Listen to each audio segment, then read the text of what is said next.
Hallasz, itt vagyok. Itt vagyok. Hol vegyelek fel pontosan? Már menjetek meg a pályán. Én is egy 10 perc ott vagyok. Mi meccsre meg kell jelents? Hogy? Hozzá! Meccsre meg kell jelenni. Várj, de jó, úgy látom. Szép kékbe. Egyszer én Lincsen játszottam ott, és mindenki feketébe tudott, fújlotálták a Lincsét. Mindenki feketébe, és 10 nem tudom hány percig nem szurkoltak. Igen. És utána hallod azt a hangulatot. Jó lesz. Jó utat. Egészségedre. Baba.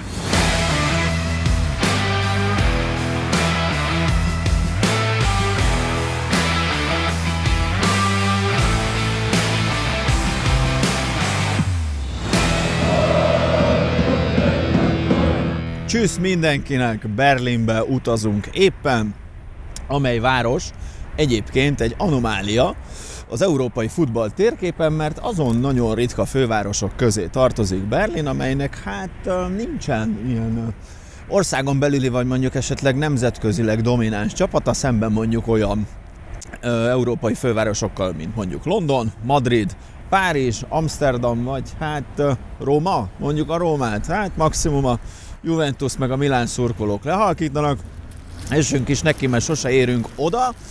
1931-ben ünnepeltek utoljára bajnoki címet Berlinben, ekkor a Hertha hódította el az első helyet, amely csapat a város nyugati felén van, de mi most a keleti részben megyünk, egyenesen egy erdőbe, mert ott van egy finoman szólva is, különleges történelmű futballklub, az Union Berlin, amelynek soraiban, színeiben nem éppen mellékes módon egy magyar válogatott futballista is szerepel. Ez a fotballnak a 4. adása, rövidebb kihagyás után, aminek az oka egy trombózis volt, de már jól vagyok. Megkaptam a műlábat, úgyhogy a felépülésem utáni első utam nem is vezethet máshova, mint ahhoz az úrhoz, akit úgy hívnak, hogy Schäfer András, és aki nélkül ez a műsor semmiféleképpen nem létezne, de egyébként ugyanez igaz a jelenlegi utazótársaimra is, a méltán híres és népszerű Kalmár Zsoltira, szép Chelsea színekben. Szia. Valamiért nem értem. Húzom az agyra, csak azért. Szóval jön velünk a Zsolti is, meg egyébként a sofőrünket úgy hívják, hogy Schäfer Peti, ő a Schäfinek a bátyja, jobb keze, legjobb barátja, mindenesen, úgyhogy essünk is neki. Das ist ein Partywagen, sehr gut, sehr schön, und nagyjából ennyit tudok. Nagyjából ennyit tudok németül, illetve még az egy nagyon fontos mondat, hogy van, wir sind sehr berühmte Leute aus Ungarn. Raus! Bence, téged majd valamikor bemutatunk. Egyébként van velünk egy special guest, úgy hívják, hogy Bence, éppen engem fotóz, mint ti is, mint mindenki. Bence nyerte a Premier League-nek a karácsonyi nyereményjátékát, amiben ugye az volt a kérdés, hogy melyik Schäfer Andris kedvenc zenekara, ez az LGT, és hát mit nyertél vele, Bence? Egy utat Schäfihez, visszük magunkkal, úgyhogy go!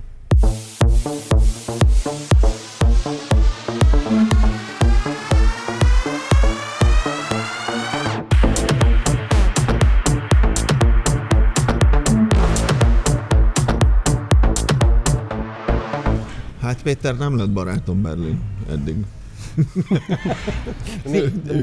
Az időjárás miatt? Nem az időjárás miatt, hanem azért, mert tegnap megjöttünk, és pont bezárták a bárt, nem kaptunk már inni. Utána elmentünk egy kocsmába, azzal már nem engedtek be minket, és utána, hol voltunk, valami kebabosba voltunk, és ott meg azt mondták, hogy éjfél után nem adnak rövidet. Tehát arra célzó, hogy rugalmasak a berliniek ilyen szempontból. Nincsenek szabályok. Azt szerettem azt. Egyébként mennyit jársz Berlinbe? Minden hétvégén? Azt tűztem ki magamnak, minden hazai meccsre eljövök, és amikor idegenben játszanak, akkor meg kipihenem ezt az utat, meg az utazást a tévé előtt. Szóval hát elég sokat, nem számoltam még meg. de nagyjából ilyen fele-fele repülő, autó. Segít valamit az Andrissnak egyébként, hogyha itt van valaki a családban? Én hiszem azt, hogy igen. És tényleg nem az van, hogy jövünk, jó, itt vannak, aztán megy haza pihenni. Azt gondolom, hogy segít. De nyilván erről őt kell megkérdezni. Én azt gondolom, hogy amikor minden meccs után én leszoktam menni a játékos kijáróhoz, a legközelebbi részhez, mindig igyekszik oda jönni, és vagy egy pacsi, vagy egy ölelés, az általában mindig belefér. Én hogyha az ő fejével gondolkodnék, szerintem ez segít. Jó, mondjuk közöttetek nagyon szoros kapcsolat van, én azért ebben már beleláttam. Igen. A magánéletetekbe, és az Andris is úgy fogalmazott rólad, hogy gyakorlatilag legjobb barátok vagytok. Mennyire van meg köztetek? Mert én egyébként speciál az Andris esetében, tehát ugye van közöttünk, nem tudom, 16 év, majdnem, én nem érzem nála a korkülönbséget. Tehát, hogy nem érzem, hogy ő 24-25 éves. Az igazság, hogy ugye 7 év van közöttünk, szinte majdnem pontosan, viszont az elmúlt 3-4 évben azért ez a külföld, ő nagyon, ha most lehet így fogalmazni, nagyon éretté tette. Azért 18-19 évesen kikerülsz külföldre, ahol az anyanyelveden szinte senki nem beszélsz, egyedül laksz, azért az felnőtté kovácsolja az embert, azt gondolom. Hihetetlen, egyrészt az érzelmi intelligenciája is, másrészt pedig szerintem úgymond, nem tudok erre most jobb szót, de az érettsége is meghazudtolja korát, és bőven egy 10-essel. Abszolút. Tehát körülbelül bizonyos dolgokban, amiket a hétköznap látunk, beszélünk és ahogy gondolkodik, azt látom, hogy néha sokszor érettebben meg hidegebb fejjel gondolkodik, mint én, és reálisabb. Szóval ez egyébként a futball, meg nyilván a rengeteg siker, meg a kudarc és ezeknek a komplementere. Jó, hát menjünk ma Andrishoz, csak előtte tolunk egy stadiontúrát. Vigyél már el minket reggelizni, kérlek. Azt mondtad, van itt valami? Menjünk el reggelizni, menjünk, van egy pár, meg közben megmutatom, hogy hol lakik Andris. Jó. Nézzük a stadiont is. Jó van, zúzunk ki. Hajrá!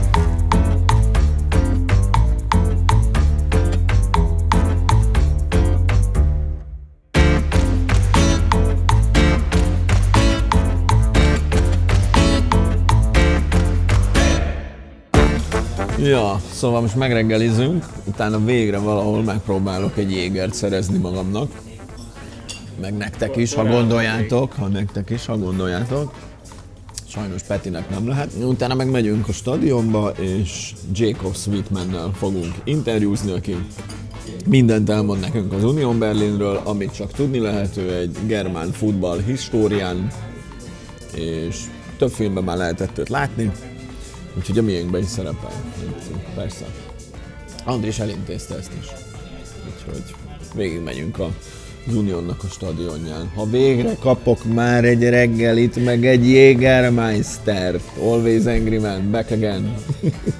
Elég parádés. Azért Berlinnek van kaja kultúrája, csak meg kell találni.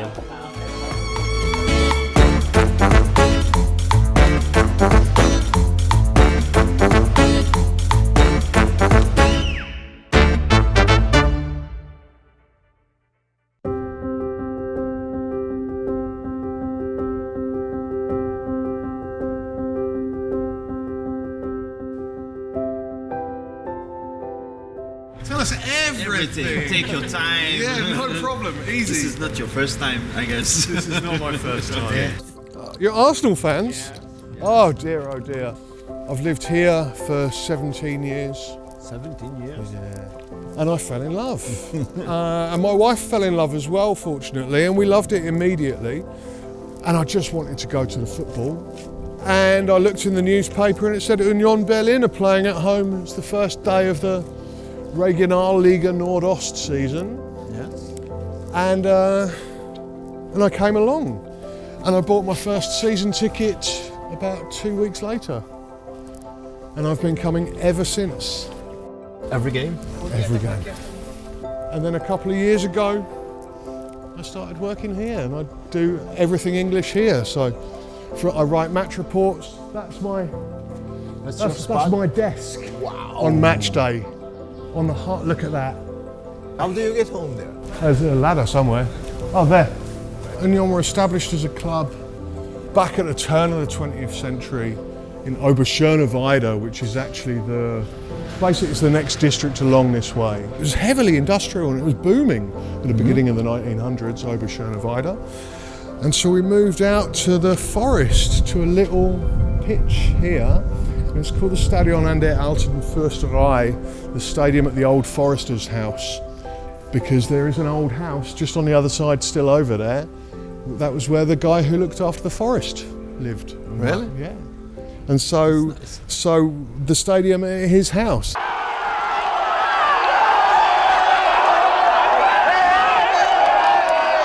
In the 1970s, the fans came along and they literally helped to rebuild the stadium as was necessary. And this was part of communist East Germany, and I think this was a part of making do with what you have, and you can make things work and you can fix things up, and that was the way things were. And in 2007, 2008, we qualified for the brand new third division, the Dritte Liga in Germany. We were looking to get up into the second division, and you needed the stadium to be a certain level. It needed to be better than what it was because we had no roof. These terraces, they were cracked, they were crumbling, there was weeds growing through them. This wasn't there, it wasn't up to scratch, but the club had very little money at the time, and the city didn't want to give us any money, and the city in fact would rather that we moved to a different stadium in a different part of the city, which is of course unthinkable for the Union fans. They've been here for 100 years. I mean, you cannot move. And so a call was put out for Union fans to come and help out, and they thought maybe a couple of hundred fans would come and help out and do what they could. And over the course of the next year, over 3,000 Unioners dedicated hundreds of thousands of working man hours, and they literally rebuilt this place themselves. They literally mixed this concrete, they sunk these crash barriers, they painted it up. We reopened with a friendly against Hertha BSC, and it was one of the most incredible evenings I've ever had the privilege of being to, because everybody who'd helped build the stadium got a red, like, workers' hard hat, and every one of them was dotted around the stadium, and every single one of them was getting hugged, was getting kissed, was getting pats on the back, and everybody was saying thank you for what you have done here.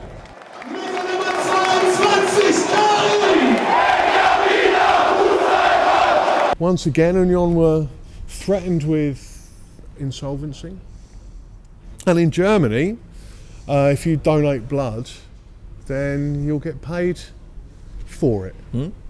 And so Unioners, in their thousands, donated blood, and the money that they got, they gave to the club to get through another one of the hard times.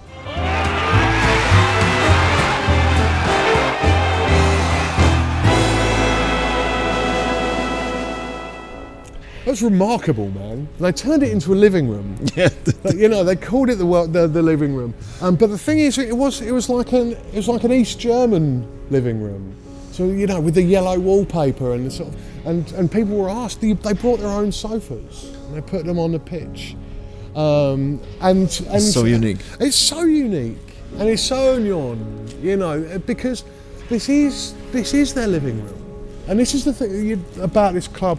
These people, I mean, they built it and they rebuilt it, but it's where they come to see old friends. It's where they come to feel at home. It's where they come to forget about all the bullshit of modern life. So it's like a living room. It is football and football only. People don't get their cameras out during the game. You know, there's none of that. It's about. It's forbidden, or it's not for. They just don't do it. It's not liked. Not liked. But people don't do it. They understand they can because they come here for the football. They come here for this experience, because that's what it's all about. You go around Germany and the corner kick is sponsored by. Yes, I mean, I know. This is completely This goal is brought to you by. It's completely some insane. vodka. Yeah, we don't have any of that. We don't have any of that. I would say that Union fans are everybody. They're very strongly based in Köpenick, in this part of former East Berlin. This is the heart and the roots of this club, but it's about everybody. It's about everybody. I can see you really love this club. I really love this club. That's great, man. This club gave me a reason to learn German. This club gave me a reason to stay here. I thought Berlin, when I first came here, was all artists and musicians and everybody listens to techno. And it's not. You've got 3.7 million people in this city who don't like techno. Really? You know, and they're not experimental artists, and they have crappy day jobs, and what they want to do is be able to come somewhere every other weekend and see their friends and forget about the outside world. And this club taught me about Berlin in a way that I don't think anything else could have done.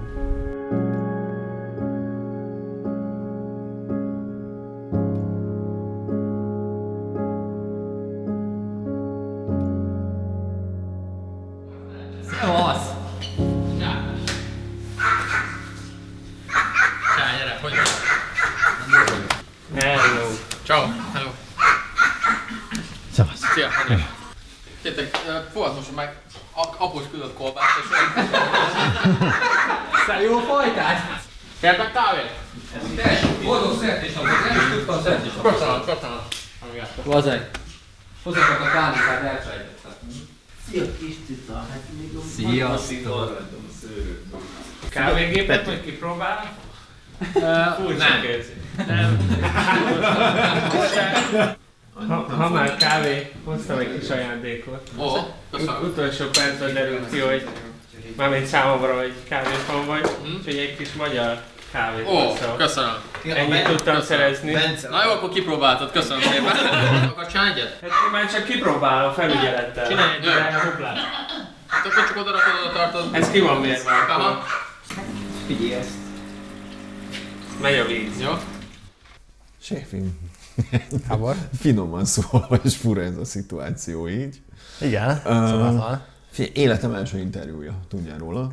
Jó, meglátjuk. Veled sikerül elveszíteni ezt a szüzességet. Nem vagyok jó alany. És még ott van, hogy ráadásként még ugye baráti viszonyban is vagyunk. Igen.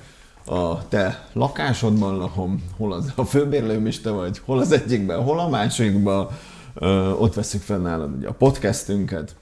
Sőt, január elején a te bankoddal botorkáltam be, Honvéd Kórház sürgősségi. Az már nagyon személyes. Osztály, igen, az már nagyon személyes. 2020-ban év elején ugye a Dunaszárdai Dachoz kerültél, és így lettél többek között ugye Kalmár Zsoltinak is a csapattársa. Zsolti milyen játékostárs, de még inkább milyen csapatkapitány volt számodra, amikor oda kerültél? Hát igazából van egy vicces történetem, sőt nem is egy.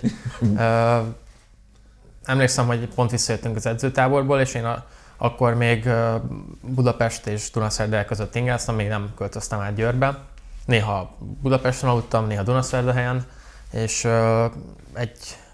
egy kis Abarton volt, ami nem a legjobb autópályázós autó, és ráadásul még amikor Veronában voltam, elvesztettem a sluszkulcsot, úgyhogy tényleg egy ilyen lakáskulcsszerű pótkulccsal működött az autó, és a Zsolték előtt álltam meg vele, amíg edzőtáborban voltunk, mert már nem tudtam hol tárolni addig, és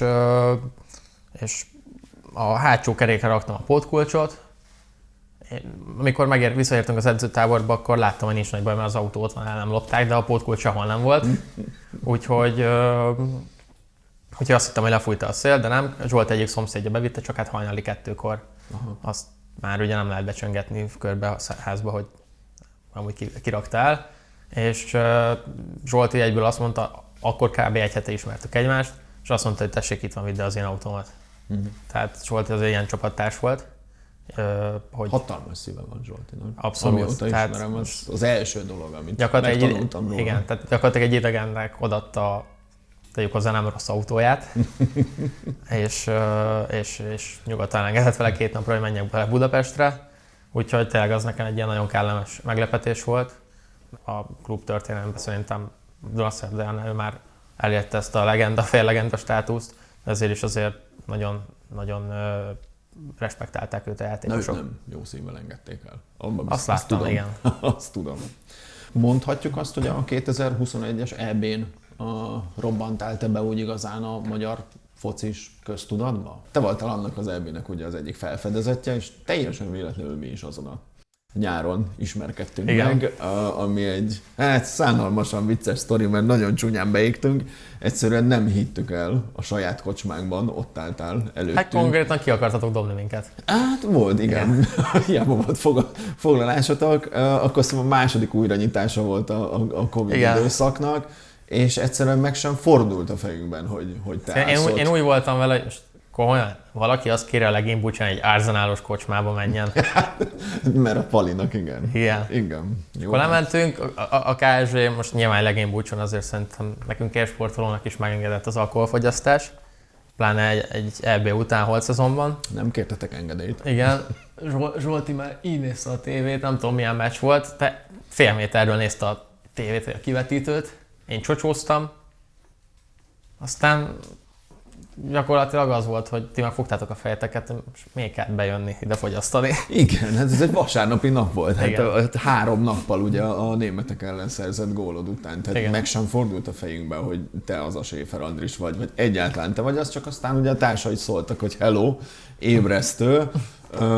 Valóban te a Schäfer Andriss vagy, ő meg a Kalmán Zsolti ott, úgyhogy nem gondolok rá vissza jó érzésekkel, nagyon beégtünk hát ott. Szerintem nagyon jó sztori lett belőle egyébként. Hát abszolút. Hát, ha ez nem így lett volna, akkor ez... Én kaptam egy Umbermeszt, meg egy aláírt az Ilmeszt. Így van. De nem is ülnénk itt, hogyha ez az eset nem történik meg. A legjobb barátodként hivatkoztál rá, és pontosan tudom én is, hogy mennyire fontos része az életednek és a mindennapjaidnak a tesód, Peti. Ő is mesélt rólad korábban ebben a filmben. Mesélnél te is a kapcsolatotokról? Megosztasz nekünk valamit ebből? Persze. Szerintem nagyon jó testvérek vagyunk. Régen nagyon sokat veszekedtünk, sokat verekedtünk. Én egy tipikus ilyen kis igazi elkényeztetett második gyerek voltam. Nagyon idegesítő lehettem, ő meg ezt kihasznált, és folyamatosan húzta az agyam. Ugye miatt tényleg sokat kapott anyáiktól. De most így, ahogy felnőttünk, szerintem nagyon jó tesók vagyunk. Ott segítünk a másiknak, ahol tudunk. Szerintem ő is élvező, nekem minél többet segített ebben a focis világban, szerintem neki is nagyon nagy élmény, de én is nagyon büszke vagyok rá, mert ő is a saját, nem csak itt segít sokat, de a saját munkájában is nagyon, nagyon sikeres. És nyilván azt azért, ő nem kap akkora reflektorfényt, mint én, még otthon se, de remélem azt át tudjuk adni, hogy mi is milyen büszkék vagyunk rá. Nyilván az én esetem egy családban speciális, mert ezt nem lehet könnyű tesóként elviselni, hogy a testvéred gyakorlatilag olyan, mint egy rockstar, mert most manapság a focisták, főleg Magyarországon az ismertebb focisták egy ilyen fényben élhetnek, tényleg ezt tapasztalják meg, ezt a pompát kapják, de emellett szerintem azt is értékelnie kell, hogy ő milyen sikeres a saját munkájában, és szerintem ezt ő nagyon jól kezeli, meg ezt soha nem teszi nekem szóvá. Lehet, hogy anyámnak igen, de az már legyen anya dolga. Vendégünk voltál tavaly a Premier League Podcastnek a közönség találkozóján, a szezonzáró közönség találkozóján, és ugye elmondtad, hogy meg tudtuk is, hogy a Fischernek az alapelve leginkább az volt az Unionnál, hogy minél nehezebben lehessen titeket megverni, minél jobban elrontsátok az ellenfélnek a játékát. Az új menedzser is nagyon hasonló alapelveket val, most is gyakorlatilag majdnem ti birtokoljátok a legkevesebb százalékban a labdát, és te akkor azt mondtad, hogy neked egyébként ez, hogyha így győztök, az sokkal jobban tetszik, és sokkal jobban a magadénak érzed, mint hogyha úgy nyer a csapat, hogyha végig domináljátok a meccset. Igen. Szerintem érzelmileg ez sokkal többet hoz ki az emberből, amikor van egy olyan győzelme, hogy mondjuk 35%-ban van nála a labda, és mi ugye a Fischernél azért birtokoltuk nagyon keveset a labdát, szerintem én azért nem szeretem, amikor abban a szezonban az Union Berlint kritizálták, hogy kevesebb gólhelyzetből többet rúgnak be, és a legundorítóbb focit játsszák legkevesebb labdabirtoklással. Minden olyan meccsen, ahol nem mi szereztük az első gólt, abszolút domináltuk a meccset, 60-70%-ban volt nálunk a labda, és 20x kapura lövésünk volt, de minimum 15 fölött. És az teljesen más egy meccs dinamikája, amikor Union Berlinként elmész, az első akcióból rúgsz egy gólt. Nyilván utána, mivel az Union Berlin vagy, aki a bemaradásért küzd, nem fog dominálni egy 0-ás vezetésnél, hanem a kicsit át kell engedned a pályát. És nagyon sok mérkőzésen mi rúgtuk mi szereztük az első gólt, vagy az első 2 gólt. 2 gólos, 2-0-ra vezetsz a Dortmund ellen, valószínűleg nem te fogod tartani a labdát, hanem a Dortmund próbál a gólt szerezni. És szerintem ez nagyon félre lett értékelve. Idén most meg egy teljesen másik pozícióban játszunk. Kicsit azt is érzem, hogy nyilván mikor nem BL helyen vagy éppen, vagy nem a ligát vezeted, hanem mondjuk a kiesés ellen mész, akkor azért nem mindig tudsz csapatszinten olyan dolgokat megcsinálni, olyan elánnal belelenni egy támadásban, a védekezés más, de a támadásban, mint mondjuk akkor, amikor úgy érzed, hogy minden összejön és minden lövésből veszélyes lehetsz. Most ez egy ilyen periódus, most valóban kicsit szenvedünk, de 5 döntő vár ránk. Mire kikerül az adás, szerintem már csak 4 lesz. De úgyhogy nagyon szeretném, hogyha ezt megnyomnánk, és nagyon szeretnék természetesen benn maradni, mert nekem tényleg szívügyem lett ez a klub így a 2,5 év alatt. Séfim, legjobbakat kívánom, Köszönöm. kívánjuk neked, és holnap vagy gól, fölvesszük, ahogy sírok, jó? Jó, én meg azt, hogy ordítom. Köszönöm. Király volt szerintem.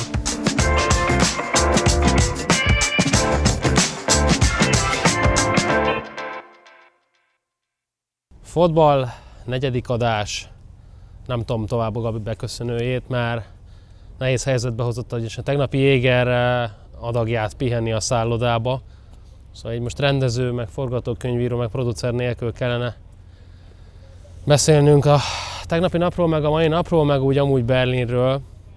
Elképesztő az a közeg, meg az atmoszféra, meg azok a színek, maga az építmény is. Találkoztunk pár játékossal, akik éppen pihentek a pihenőben, és óriási nagy mosollyal köszöntötték Andrást, kezet fogtunk. Nagyon barátságos volt az egész, és mondták, hogy ez abszolút nem a helyzetnek szól, hanem ez tényleg egy ilyen klub, amit azt gondolom azóta az András napi szinten tapasztal. Tehát a családias egy légkör, otthonosan mozog ő is, és a család is Berlinbe. Voltam hazai Bayern elleni meccsen, ha jól emlékszem, x-eltünk az akkori listavezetővel, Andriss elképesztő jó játékot mutatott. A hangulat az fenomenális. Egészen a meccs előtti 2 órában, a stadion környéki presszokban, a stadionhoz vezető utakon felváltva Bayernes, unionos sálas emberek sétálnak, mindenkinek a kezében sör vagy éppen ami. Ennek egy óriási hangulata van. Nem értek a futballhoz, én kosaras voltam, és korábban az volt a családnak az úgymond első számú kedvelt sportága, viszont az szembetűnő volt, ahogy az Andriss a labdához viszonyul. Gyakorlatilag onnantól kezdve, hogy a labdát letették elé, nem lehetett elvenni. Volt egy akkor 60-70 éves korában járó dadusunk, folyamatosan rángatta, hogy rúgdossa meg, dobálja neki a labdát. Szóval nagyon... És édesanyám hazaért este a munkából, apa sokáig dolgozott, akkor is ki kellett menni rugdosni. És édesanyám rúgta neki vissza a labdát. Szóval a labdához való viszonya az egészen kiskorban már szembetűnő volt. Aztán amikor elkezdett focizni a helyi egyesületben, ott pedig én azt gondolom, hogy már toronymagasan az első-második edzés után kiemelkedett a többi közül. Habár én ezt nem tudom alátámasztani, mert nem értek hozzá, de amit egy amatőr lát a pályán kívülről, az látszott, hogy gyakorlatilag megfogja, végigcselezi, eljut a kapuig és berúgja. Talán 13-14 éves korában kerültünk közelebb kapcsolatban, ő Agárdon focizott az akadémián, én pedig Pestre jártam egyetemre. És akkor kezdett ez kialakulni közöttünk, hogy én minden vasárnap visszaviszem Szombathelyről az akadémiára, szombaton megnézzük a meccsét, amikor szombati meccs volt, együtt, akkor már odajöttek a szülők is, és akkor együtt haza Szombathelyre. És ez azért így ment 1-2 évig, jó sok együtt eltöltött kilométer a 8-as számú főúton, meg az M7-es autópályán, és ez így összekovácsolt minket. Aztán elkezdtem rajongani, meg úgymond érdeklődni a futball iránt, akkor azért már néztem utána a dolognak, sőt nem figyeltem már más ennyi idős gyermekeket is, hogyan játszanak. Az meg csak megerősített abban, hogy az Andriss lábában nagyon komoly potenciál van. Ahogy láttuk ezeket a lépcsőfokokat, mindig azt gondoltuk, hogy ez nem az utolsó. És én azt gondoltam, hogy a német liga abszolút topliga, és minden gyerek arról álmodik, hogy a Bundesligában focizzon, de elnézve az Andriss játékát, és azt, ahogy a sérülés utáni időszakot milyen profi módon kezelte, és profi módon visszajött gyakorlatilag most nem tudom hány hónap, vagy mennyi kihagyás után. Én most is azt gondolom, és szikla szilárd véleményem, hogy ez neki nem az utolsó lépés fölfele a karrierjében. Ha pedig az, akkor meg elképesztő, amit elért, és azt kívánom neki, hogy focizzon élete végig a Bundesligában, vagy pontosabban ott, ahol ő jól érzi magát. Én azt gondolom, hogy itt az Unionnál ő klubikonná válhat. És szerintem kevés klubnál van akkora jelentősége a klubikonná válásnak, mint az Unionnál. Az egy óriási dolog. És hogyha folyamatosan a Bundesliga 1-ben tud az Unión maradni, akkor igazából itt le lehet élni egy életet. Én azt gondolom, hogy realista, gondolkodó közgazdászként azt tudom mondani, hogy ha nekem most elém tennék, hogy az Andriss itt fog focizni 35 éves koráig, én a helyébe aláírnám. A legszebb pillanat. Én azt gondolom, hogy több van. Mindenki azt gondolja, hogy azt fogom mondani, hogy a németek elleni fejelt gól. Azt gondolom, hogy az a pályafutásának egy nagyon fontos állomása, de alapvetően nekem az, amikor a rengeteg sérülés után felküldte őt Urs Fischer a pályára, talán 60. percben.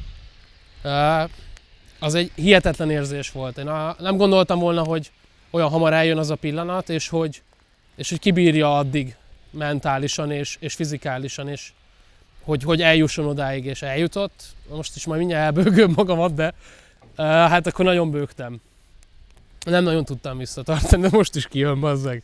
Szóval igen, az, amikor Urs Fischer felküldte gyakorlatilag 3 edzéssel a pályára, és bizalmat szavazott neki, az leírhatatlan.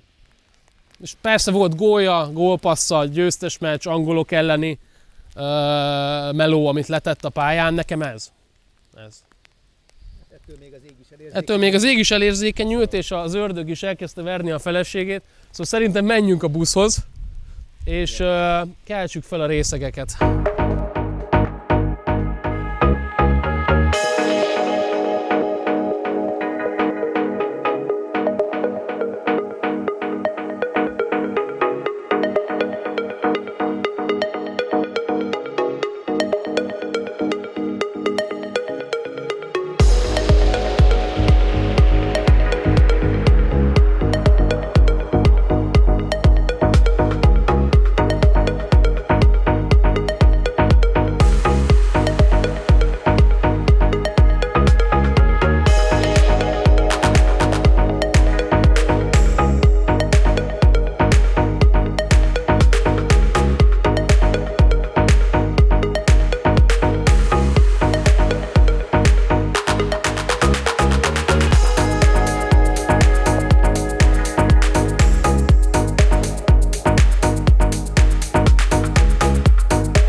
Zsolti, eljöttél te is velünk. Most már szerepeljél is a filmben valamit. Pihenni jöttem. Hogy vagy, szívem? Jó, én közben megkajálok, nem probléma. Mondjál, hogy vagy, mi van a lábaddal, hogy érzed most magadat? Hát köszönöm szépen, jól vagyok. Most már lassan 4 hetes vagyok a rehabbal, úgyhogy szerencsére minden rendben van, nem fáj a lábam. Csinálom a feladatokat, úgyhogy szépen lassan fejlődök. A Zsolti azon a részen lesz, ahol le lehet ülni, mert amúgy ez a stadion ez nem arról híres. A szurkolás egyébként is állósport, de Zsoltinak muszáj ülnie, mert Bocsánat, de annyira... Hát megnézem itt a vippet, hogy milyen, úgyhogy azért még nem akarok végigállni 90 percet a lábam miatt, de... Mikorra leszel jól? Következő szezonban? Hát az a terv, igen, a következő szezon, hogy júliusban már pályán tudjak lenni. Az a 6 hónap, amit az orvos kiírt, de ahogy mondtam, nem fogom esetni a dolgokat, mert ez egy nagy műtét volt, és azért már van benne tapasztalatom, hogy most mit kell csinálni, hogyan kell csinálni. Amikor az orvos azt mondja, hogy mehetek, akkor mindent 100%-ban csinálok. Ott leszünk. Sőt, azért... Az első meccsre kötelező. Persze. Volt, azért akarnak jönni az első meccsre a Dac ultrák is. Ja, igen? Azt beszéltük, hogy amikor nem voltam legutóbb, hogy az első a visszatérési meccsedre ők is szépen jönnek. Na, szívesen várom őket. Mindenféleképpen Zsolti meccset meg akarnak nézni, mint ex-kapitánót. Úgyhogy ez jó lesz. Várom őket, úgyhogy remélem lejönnek. Jó lesz. Meg azért sok emberrel ott tartom a kapcsolatot, pár szurkoló is. Ott még mindig Isten vagy. De Andris is egyébként. Ez, hát ez egy jó múlt. Ez jó. majd a gyönyörű interjúmból kiderül. Szerintem jó nyomot hagytunk ott a dac közönségnek, mint én, mint az Andris is.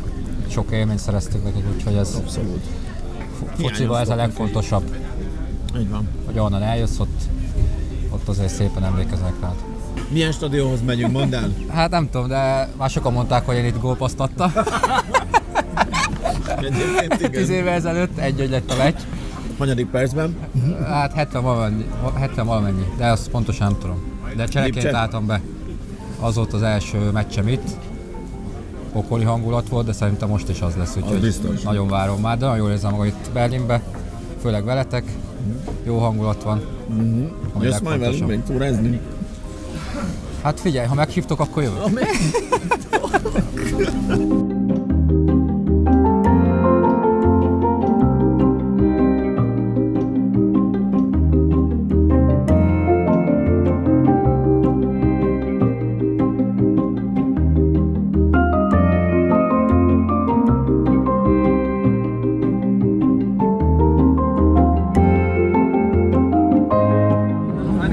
What is your opinion about Andrissal? I think he's a really good player, but the injuries, he's stopping him. But I think when he can play, he's a good player. It was the first time I heard about him when we transferred him. Always giving 100% for the club. Always giving it everything on the field. Good attitude, good spirit. Probably one of the best transfers of the last few years. Unfortunately, injuries keep coming up, but I hope he stays with us for as long as possible because it brings a very good plus to the team. The injuries really set him back a little bit, especially on this last season.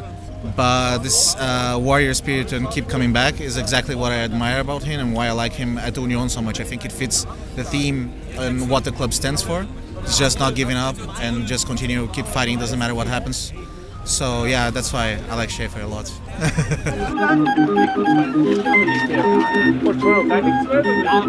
I find him very good. I like the way he plays. I think he's a good player. He's really important for Union because he plays very good. We have to keep him, of course. Yeah, he's really important for the team. He's a fantastic player, especially at the beginning of the season. He was really jamming and bringing the team forward. What are your expectations about the game today? Tough one today. Given the fact that we were not recently scoring too much, I hope even a draw would be good. But it's Bayern in the end, so I would say with Union you never know, but I hope as long as we give it all on the field, people are going to be happy regardless of the result. If it's a tie, I would say it's a win for our team. But against Bayern, you have to expect everything.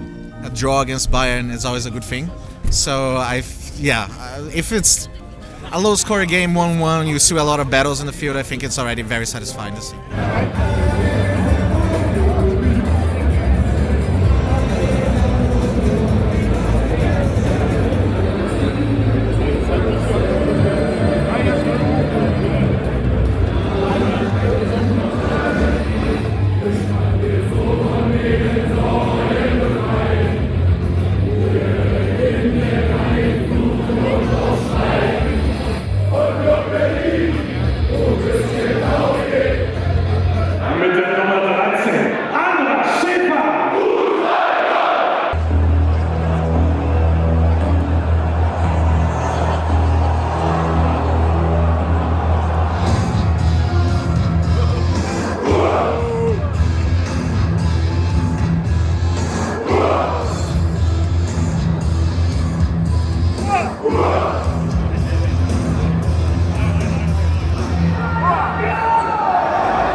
viccelnek.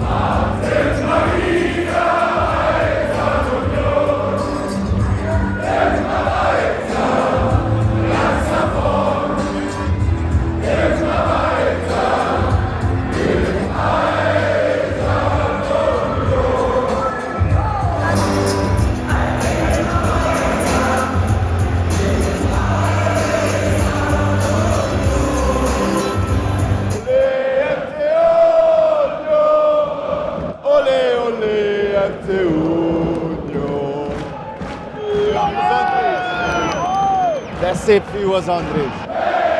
Nagyon jól áll neki a piros. Nem a United-es.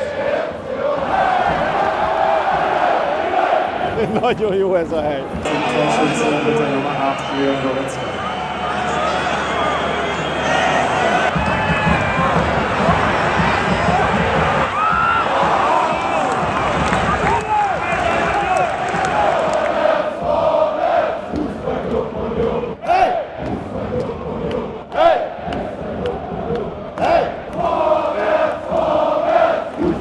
Jaj, de jó!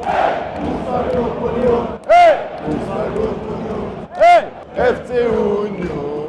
Allé! Ez megy, bazd meg! Megtanultunk minden dalt! Fußballgruppe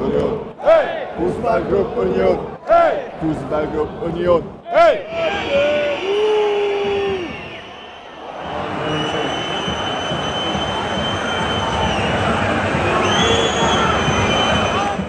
Unser Nummer 13 Andrissal.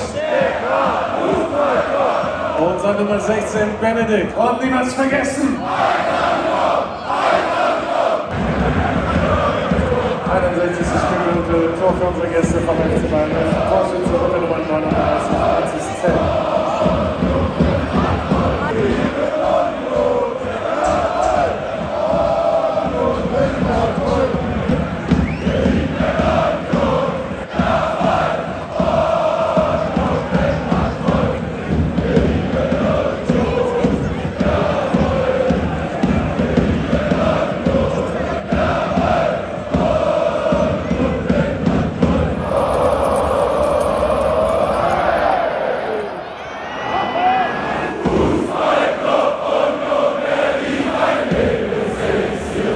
Nagyon durva, hogy ezt a szurkolást 5-0-nál vesszük fel. Folyamatosan, egyre hangosabb, egyre durvábban nyomják. Gólokat észre se vettünk. Tehát ilyet nem láttam én, bazd meg, sehol. Nagyon-nagyon másodlagos itt az eredmény. Nagyon másodlagos. Jó!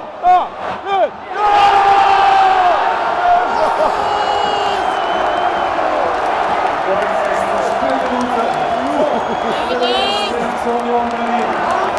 Torschütze. Unsere Nummer 14. Csak fölvettük egy gól! Csak fölvettük! Bayern München. Und niemals vergessen.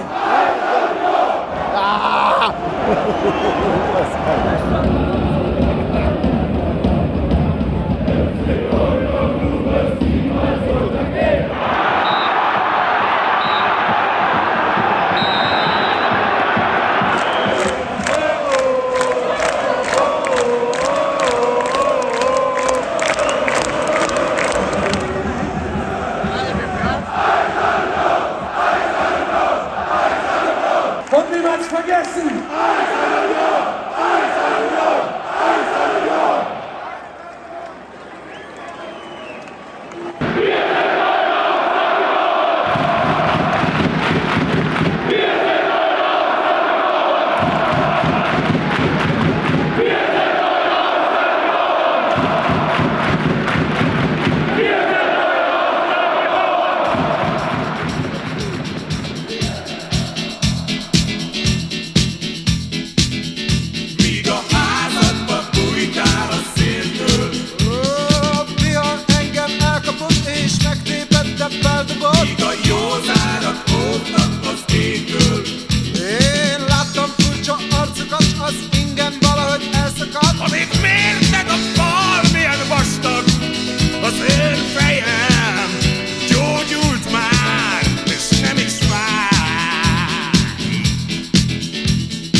tovább vihet még, mit tovább forog